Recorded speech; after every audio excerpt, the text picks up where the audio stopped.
किसन हो? रवि, ये भी कोई पूछने की बात है? बिल्कुल आ सकता हूँ, पर सब ठीक है ना? कोई खास काम है? रवि, नहीं, ऐसा कुछ भी नहीं है, बस आपसे कुछ बात करनी है। किसन, ओके, मैं आता हूँ। बताओ कहाँ आना है? रवि, कॉफ़ी कैफ़े में। किसन, ओके। अब किसन रवि से मिलने कॉफ़ी कैफ़े जाता है, जहाँ रवि उसका इंतज़ार कर रहा होता है। किसन, हेलो रवि, कैसे हो? रवि, मैं ठीक हूँ, आप कैसे हैं? किसन, बिल्कुल ठीक। और दोनों बैठकर बातें करने लगते हैं। रवि, जीजू आप क्या लेंगे, कॉफ़ी या चाय? किसन, नहीं, मैं कॉफ़ी और चाय नहीं पीता। रवि, क्या आप कॉफ़ी और चाय नहीं पीते? किसन, हाँ, नहीं पीता। क्यों, इसमें क्या है? बहुत से लोग नहीं पीते। रवि अपनी हंसी छुपाते हुए, हाँ सही है, बहुत से लोग नहीं पीते। कोई नहीं, और चुपचाप बड़बड़ाते हुए बेचारी नंदनी। किसान उसे नोटिस करते हुए, क्या हुआ, तुम हंस क्यों रही हो? रवि, कुछ नहीं, बस ये सोच रहा हूँ, राम मिलाई जोड़ी है आप दोनों की। किसान, मतलब क्या नंदनी भी चाय कॉफी नहीं पीती? रवि, पीती, उसका बस चले तो कॉफी और चाय में डूब कर मर जाए। किसान चौंकते, क्या? रवि, हाँ, उसका दिन चाय से शुरू होता और रात कॉफ़ी पर ख़त्म। उसे कॉफ़ी के बिना तो नींद भी नहीं आती, और आप पीते भी नहीं, और झूठा नाटक करते हुए, पता नहीं अब क्या होगा मेरी बहन का। किसान, बस कर नौटंकी, मैं नहीं पीता, पर उसे पीने से थोड़ी मना कर रहा हूँ, वो जब चाहे जो पी पी सकती है। रवि, हाँ ये तो ठीक है, पर उस कंपनी देने के लिए भी तो कोई चाहिए ना। किशन, हाँ तो मैं घर में माँ है और भी लोग हैं, वो कंपनी दे देंगी। किशन, अच्छा ये सब छोड़ो, ये बताओ कि तुमने मुझे यह सिर्फ कॉफ़ी के लिए बुलाया था या कोई और बात है? रवि गंभीर होते हुए, हाँ, मैं तो भूल ही गया, मुझे आपसे ज़रूरी बात करनी थी, पर समझ नहीं आ रहा कि कैसे बोलूं। किशन, जो भी कहना है साफ साफ बोलो। रवि, जीजू प्लीज़ नंदिनी का ध्यान रखना, कुछ दिनों बाद वो आपकी अमानत है। हमारी नंदिनी बहुत भोली है, जरा सा डांट दो तो उसके आंसू निकल जाते हैं। थोड़ी झल्ली भी है, पर दिल की बहुत अच्छी है। आप कॉफ़ी में उसको कंपनी दें या न दें, पर लाइफ में उसे कभी अकेला मत छोड़ना। किशन, रवि मैं समझता हूँ, पर मुझ पर भरोसा करो, मैं अपनी तरफ से पूरी कोशिश करूँगा कि नंदिनी को हमारे घर में कोई भी तकलीफ ना हो। और तुम चिंता मत करो, तुम्हारी बहन बहुत समझदार है, वो खुद ही हर बात को संभाल लेती है, उस पर कोई गुस्सा कर कैसे सकता है।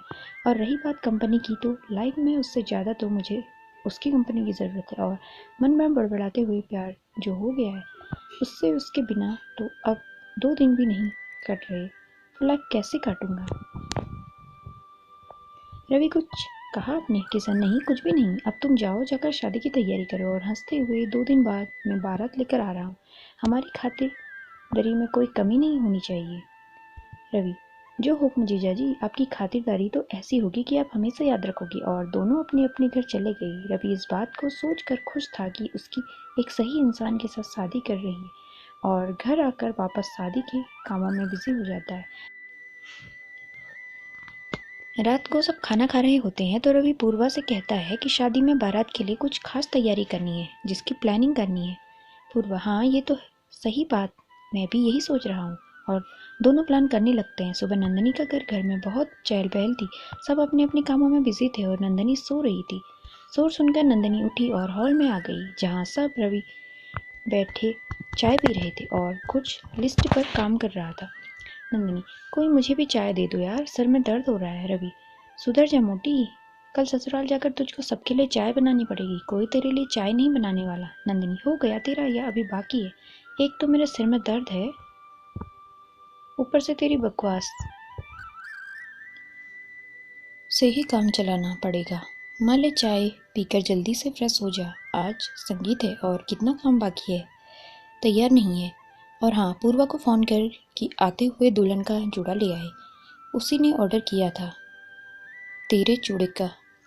नंदनी, ओके, बोल दूंगी। अब मैं चाय पी लूँ शांति से या फिर अभी करूँ? माँ, तू तो हमेशा चिढ़ती रहती है, पी ले चाय, मैं कब मना किया? नंदनी, ओ बेब्स, गुस्सा हो गई, सॉरी, मैंने ज़्यादा तेज चिल्ला दिया। पूर्व कान पकड़ते हुए, सॉरी माँ, जा तू रहने दे, अपने इन नाटकों से हमेशा मुझे मना लेती है, और ये क्यूट सी शक्ल तो तू मत ही बना। नंदनी जी, बेब्स तुम कितने क्यूट हो। अच्छा, अब पत्ते बनाना छोड़, जल्दी कर, बहुत काम है मुझे। नंदिनी ने अपनी चाय पी और फ्रेश होकर पूर्वा को कॉल भी कर दी, और फिर नीचे आकर सबके साथ काम करने लगी। और देखते देखते उसके आने से 4 घंटे का काम 2 घंटे में ही हो गया। और ये देखकर सब रिश्तेदार नंदिनी की तारीफ करने लगे। नंदिनी की बुआ, देखो तो कितनी जल्दी काम कर लिया, नंदिनी ने, जो काम कब से बिखरा पड़ा कितनी जल्दी समेट लिया। पूर्वा, नंदिनी जी, बुआ जी, अब आप जाकर थोड़ा आराम कर लीजिए, शाम को आप अच्छे नहीं लगेंगे। बुआ, अच्छा बेटा, पर आराम की ज़रूरत मुझसे ज़्यादा तुझे है। कब से काम कर रही है, आराम नहीं किया तो चेहरे पर थकान महसूस होगी। जाकर आराम कर। अरे बुआ जी, आराम क्या है, ये तो इसे पता भी नहीं है। कभी अपना तो कभी किसी और का काम करना इसकी फितरत है, बैठना तो इससे होने से रहा। ये आवाज़ पूर्वा की थी, जो आज से नंदिनी के घर उसकी शादी तक रहने आई थी। नंदिनी, आ गई मैडम, आप कॉल आने वाली थी ना, फिर क्या हुआ? पूर्वा, अरे यार, तुझे पता तो है ना कि मैं कितनी बड़ी आलसी हूँ। मैंने ही नहीं की थी रात को सुबह जल्दी जल्दी पैकिंग की, फिर तेरा चूड़ा लिया, तब आई हूँ। नंदिनी, बस बस, एक्सप्रेस ट्रेन एक बार चलती है तो रुकती ही नहीं है। चल अब सामान मेरे रूम में रख और आराम कर, वरना यही बोलते बोलते शाम हो जाएगी। पूर्वा, हाँ चल। और दोनों नंदिनी के रूम में जाकर आराम करने लगते हैं। पूर्वा, और मैडम, आज तो संगीत है आपका फिर? दो गई दिन बाद शादी, अब तो लड़की पराई हो। नंदिनी, तुझे बड़े मजे आ रहे हैं, शादी मेरी हो रही है, यहाँ मेरी जान खतरे में है और तुझको मजे आ रहे हैं। सही है बेटा, ले ले तू मजे ले, मेरा भी वक्त आएगा तब देखेंगे। पूर्वा, क्या यार, मैं यहाँ तेरी शादी की बात कर रही हूँ और तुझको मेरी पड़ी है तू? रहने दे, तुझसे बात करना ही बेकार है। नंदिनी, मजाक में हाँ तो करती क्यों है, मैंने कहा है बात कर। पूर्वा, अब थोड़ा आराम कर ले वरना फिर शाम को। नंदिनी, हाँ पता है, पता, चेहरे पर थकान होगी। मेरे पीछे तो सब ऐसे पड़े हैं जैसे पता नहीं क्या है। पूर्वा, हाँ बाबू, क्योंकि तुम दुल्हन जो हो। और दोनों आराम करने लगे।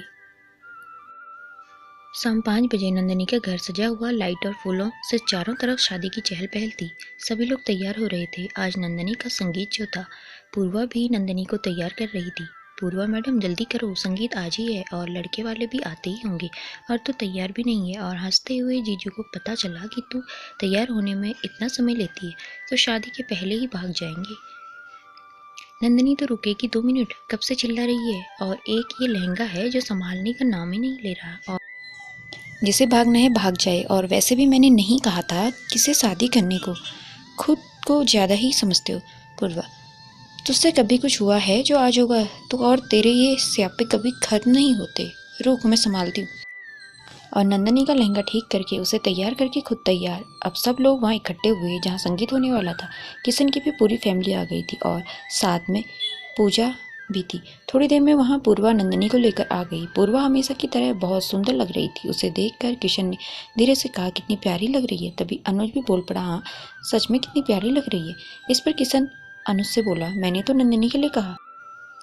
तू किससे कह रहा है? इस पर अनुज हड़बड़ाते हुए, नहीं मैं तो बस ऐसे ही।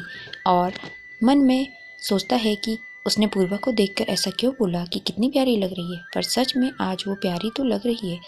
फिर मन में बड़बड़ाते हुए, अनुज बेटा इन सभी चक्करों से दूर ही रहो, और वैसे भी वो लड़की काम और मोम ज़्यादा है, अगर फट गई ना तो लेने के देने पड़ जाएंगे, इसलिए बचे रहो तो ज़्यादा अच्छा है।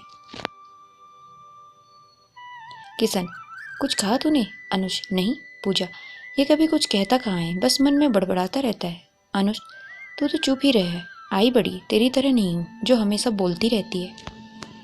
पूजा, मेरी तरह हो भी नहीं सकता, समझा? पूर्वा, इन सबके पास आते हुए अगर आप लोगों की बातें खत्म हो गई हों तो कुछ नाच गाना शुरू किया जाए।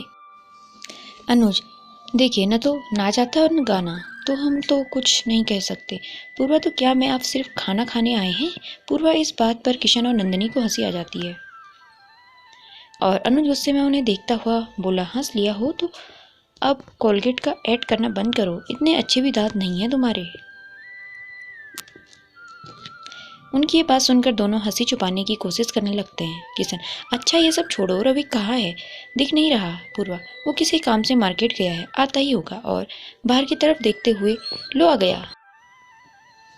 रवि, हाय जीजू, कैसे हैं आप? किशन, मैं ठीक हूँ, पर तुम बताओ तुम कहाँ से आ रहे हो? रवि, पूछो मत जीजू, ये लड़कियाँ और इनके ने पूर्वा की डांस सीडी लेने गया था, इसके कुछ गाने थे तो। किशन, ओ अच्छा, पूर्वा तो बताओ किस गाने में डांस कर रही हो तुम? पूर्वा, थोड़ा सब्र करो जीजू, सब पता चल जाएगा। अनुज, वही तो नहीं हो रहा पूर्वा, कुछ कहा तुमने? अनुज, नहीं नहीं, तो मैंने कुछ नहीं कहा। क्यों, तुमने कुछ सुना? क्या पूर्वा? पता नहीं, मुझे लगा कि तुमने कुछ कहा। अच्छा ये सब छोड़ो, चलिए सब डांस करते हैं हम। पूजा, हाँ चलो, और सबसे पहले तुम डांस करोगी। पूर्वा, हो वो तो मैं करूँगी ही, मेरी फ्रेंड की शादी जो है। और यह कहकर पूर्वा डीजे को अपना गाना देती है और खुद स्टेज पर आकर खड़ी हो जाती है। गाना शुरू होते ही सब स्टेज के आसपास आ जाते हैं और पूर्वा डांस शुरू कर देती है और बहुत अच्छा डांस करती है। पूर्वा का डांस देखकर सब तालियां बजाने लगते हैं और अनुज के मुंह से अचानक वंस मोर निकल जाता है, जिस पर किशन और पूजा हैरानी से अनुज को देखने लगते हैं। तो अनुज बात पलटते हुए कहता है, वो क्या है ना, पहली बार में समझ नहीं आया कि डांस और गाने में कुछ कनेक्शन था भी या नहीं, इसलिए। इस पर पूर्वा कहती है, हमें तो पहले ही पता था कि आप यह बस खाना खाने आए हैं, डांस आपकी बस की बात नहीं है। और इतना कह स्टेज से जाने लगती है। तभी एक गाने की आवाज़ उसे सुनाई देती है। पीछे मुड़कर देखती है तो अनुज स्टेज पर होता है, जो कि डांस कर रहा होता है। अनुज का डांस देखकर पूर्वा का मुंह खुला का खुला रह गया। अनुज अपना डांस खत्म करने के बाद पूर्वा के पास आकर कहता है, मुंह बंद कर लो वरना मक्खी घुस जाएगी। इस बात पर पूर्वा झेप जाती है तो अनुज बात संभालता हुआ कहता है, अब बताओ कि कोई तुम्हारी नज़र में मेरे इस डांस को टक्कर देने वाला है। पूर्वा को कुछ याद आता है और वो नंदिनी की तरफ देखती है और मुस्कुराते हुए कहती है, अगर हुआ तो अनुज, तो अब जीती हम हारे, फिर आप जो कहोगी वो करेंगे। पूर्वा, ओके। और नंदिनी की तरफ मुस्कुराते हुए। नंदिनी समझ जाती है कि पूर्वा के खुरापाती दिमाग में क्या खिचड़ी पक रही है और वो इशारों में पूर्वा को मना करने लगती है, पर पूर्वा कहाँ सुनने वाली है। वो नंदिनी का हाथ पकड़ती है और स्टेज पर लाकर खड़ा कर देती है और तेज आवाज में बोलती है, तो अनुज जी आप तैयार हैं हमसे हारने के लिए? अनुज, देखते हैं जब आप कुछ नहीं कर पाई तो आपकी फ्रेंड और मेरी भाभी जी को, जो इतनी नाजुक सी दिखती हैं, कितनी देर टिकेगी बेचारी। पूर्वा मुस्कुराते हुए, ये आपकी गलतफहमी है, जिसे आप नाजुक और बेचारी कह रहे हैं। वो डांस में गोल्ड मेडल जीतने में माहिर है और एक बार नहीं, हर बार जब भी नंदिनी कंपटीशन में होती है तो आधे लोग तो वैसे ही अपना नाम पीछे ले लेते थे, क्योंकि पता था कि टाइम खराब करने का कोई फायदा नहीं है। अनुज किशन से, क्यों भी गधे बात नहीं समझ सकता तो शर्त ही नहीं लगाता। किशन सर पर हाथ रखते हुए, साले मुझे खुद अभी पता चला है, तुझे क्या सपनों में बताता। अनुज अब क्या करे, अगर हार गई तो पता नहीं ये लड़की क्या क्या करवाएगी। नंदिनी मुझे कोई डांस नहीं करना, सॉरी अनुज। झट से, इट्स ओके भाभी, चलेगा। गुस्से का नाटक करते हुए, हाँ तू क्यों डांस करेगी, अब तो तू अपनी ससुराल वालों के साथ देगी, फ्रेंड हारे तो हारे, तुझे क्या फर्क पड़ता है। नंदिनी, हो गया इमोशनल ड्रामा, यह अभी बाकी है। पूर्वा, मुझे तुझसे कोई बात नहीं करनी है। ठीक है, जब कोई मुझसे बात ही नहीं कर रहा तो मैं डांस किसके लिए करूं, चलो मैं चली ही जाती हूँ। और स्टेज से जाने लगती है। पूर्वा उसे रोकते हुए, तू तो मेरी अच्छी दोस्त है ना, अच्छा बता कौन सा गाना लगाऊं। नंदिनी, वही मेरा फेवरेट वाला। पूर्वा, ओके। और पूर्वा गाना शुरू कर देती है। गाना था प्रेम रतन धन पायो, जिस पर नंदिनी का डांस देखकर सब लोग जैसे थे वैसे ही खड़े रह गए और किशन तो आंखें फाड़ फाड़ कर नंदिनी को ही देख रहा था। उसने कभी भी नहीं सोचा था कि नंदिनी का ये हुनर भी हो सकता है। जब डांस खत्म हुआ तो तालियों के गड़गड़ाहट से पूरा माहौल गूंज उठा था और अनुज अपने सर पर हाथ रखकर वही कुर्सी पर बैठ गया और मन ही मन बड़बड़ाता हुआ बोला, गलत लोगों से पंगा ले लिया। वास्तव में जजमेंट की जरूरत ही नहीं है, कोई अंधा भी बता देगा। तालियों की आवाज़ सुनकर किसने कहा था कि शर्त लगा, सच में एक नंबर का गधा हूं मैं। अब पता नहीं ये लड़कियां कौन सा काम करने को बोलेगी। किशन, ये नंदिनी ही है या फिर कोई और, मतलब जितना इस लड़की को जानने की कोशिश करो उतनी ही अनजान से लगती है, जितना सुलझाने की कोशिश करो उतना ही उलझ जाता हूँ। सभी। पूर्वा अनुज के पास आती हुई कहती है, क्या कह रहे थे तुम, है कोई तुम्हें टक्कर देने वाली या अभी भी और कुछ बाकी है, तो बताओ क्या करना पसंद करोगे तुम, सोचते हुए एक्टिंग या फिर गाना? नहीं नहीं, कुछ अलग सा जो देखने में मज़ा आए। हम, हाँ तुम साड़ी पहनकर दिखा सकते हो। अनुज चौंकते हुए, पागल हो गई हो, साड़ी और मैं क्या, नहीं क्या लगता हूँ मैं तुम्हें, मैं जोकर हूँ क्या? नंदिनी, नहीं पूर्वा ये ठीक नहीं है, माने शर्त लगी थी पर उसे हद में रहकर भी पूरा किया जा सकता है, और साड़ी रहने दो, कुछ और करा लो। पूर्वा पर। नंदिनी, पर कुछ भी नहीं, और वैसे भी ये कंपटीशन मैंने जीता है तो सज़ा भी मैं ही तय करूँगी। पूर्वा, ओके ठीक है, तू ही तय कर ले सज़ा। नंदिनी अनुज की तरफ ध्यान से देखते हुए, हम तो डांस तो तुम सच में अच्छा करते हो। अनुज, थैंक यू नंदिनी, जी, और उदास सा चेहरा बनाकर अब मेरी सजा भी बता दीजिए, क्या करना होगा मुझे? और पूर्वा की तरफ देखते हुए, थैंक यू नंदिनी भाभी, आपने मुझे साड़ी पहनने की बचा लिया। नंदिनी जी ठीक कहा, आपने अपने आपको साड़ी से बचाया है, पर आपकी सजा भी बाकी है और आपकी सजा ये है कि तुम्हें आज से डांस पर शर्त लगाना छोड़ना होगा, क्योंकि डांस कोई शर्त की चीज़ नहीं है, ये तो एक आर्ट है जो जिसके पास होती है वो बहुत खुशकिस्मत होता है, इसलिए तुम कभी डांस पर शर्त नहीं लगाओगे। अनुज चैन की सांस लेता है, बिल्कुल भाभी जी, डांस तो क्या, आज के बाद मैं कभी किसी पर भी शर्त नहीं लगाने वाला, वरना पता नहीं कौन क्या करने बैठ जाए। और पूर्वा की तरफ इशारा करते हुए, थैंक यू भाभी जी, मुझे खतरनाक बीमारी से बचाने के लिए। पूर्वा, क्या कहा तुमने, बीमारी? वो तो शुक्र करो नंदिनी ने तुम्हें बचा लिया, वरना तुम अभी यह मुजरा करते नजर आ रहे होते। मिस्टर अनुज, उफ अनुज जी। और पूर्वा की इस बात पर सबको हंसी आ जाती है और अनुज फिर एक बार पूर्वा से बातों में हार जाता है।